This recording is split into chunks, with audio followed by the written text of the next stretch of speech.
كنتم خير أمة أخرجت للناس تأمرون بالمعروف وتنهون عن المنكر وتؤمنون بالله.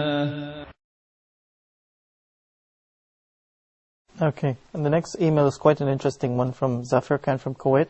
And he says, everyone claims to follow the Quran and Sunnah, but in the end they end up attacking each other with the backing of Quran and Sunnah as well.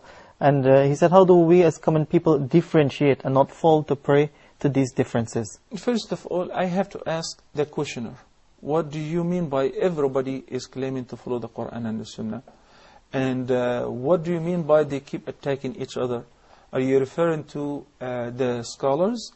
Yes, indeed, our scholars are following the Quran and the Sunnah. And whenever they differ, their differences are not out of their whims or desires. They have origins. The companions at the time of the Prophet ﷺ have different views, but they had the opportunity to go back to the Prophet ﷺ, consult him, and hear the right answer from him. The succeeding scholars, such as the founders of the four schools of thought, may have different views in various issues, but it doesn't mean that they are not following the Quran and the Sunnah. No, definitely they are.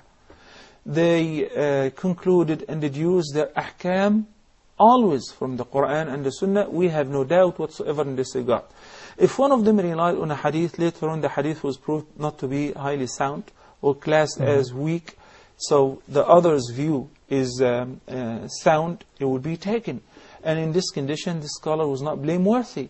And he did not err on purpose. With regards to those scholars, the Prophet ﷺ said, مَنْ اجْتَهَدَ فَأَصَابَ فَلَهُ أَجْرَانِ وَمَنْ اجْتَهَدَ فَأَخْطَأَ فَلَهُ أَجْرٌ.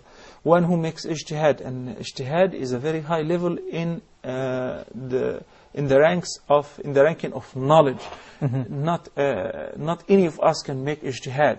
Whenever there is an issue or a mas'ala or a new event that needs a fiqh council in order to give their hukm or views on this issue, it is not for any of us to make some researches and say, this is what I think. It requires the person to master the Arabic language, all its branches, the balagha, the adab, the Arabic poem and poetry, Arabic grammar, to master the memorization of the Quran, to be aware of the different tafasir, and to master the art of hadith and memorize hundreds of thousands of hadith. It's a very complicated process that the scholars, Abu Hanifa or Malik or Ahmad or Shafi'i, have accomplished this level. And there are students who are mujtahideen within the same madhab. So if they made the ijtihad in order to verify or to find a ruling on a mas'ala, their ijtihad is valid 100%. Have they made the right opinion, they receive 2 rewards. And if they erred, but not on purpose obviously, because their main goal was to achieve and to find out the right answer, then they still earn a reward, a full reward for making the ijtihad. What about the followers? Later on we found that al-jumhur. Al-jumhur is a term we use to indicate that the vast majority of the scholars.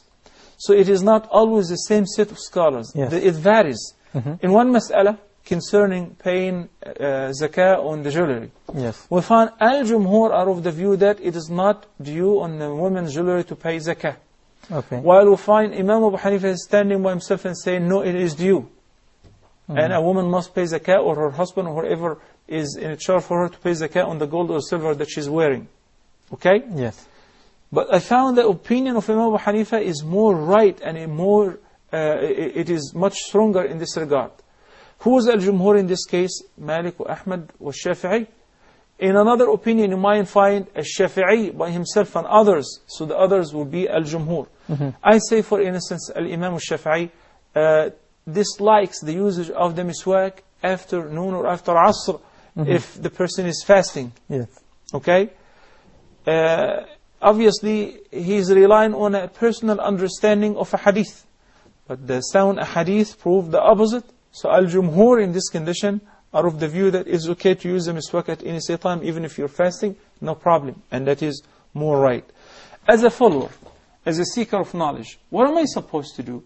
I'm supposed to follow the sound reference, whether it is with my imam or with another imam, as long as the imam presents a sound hadith or a sound understanding of the Sahaba to the hadith or the verse, then it should be followed.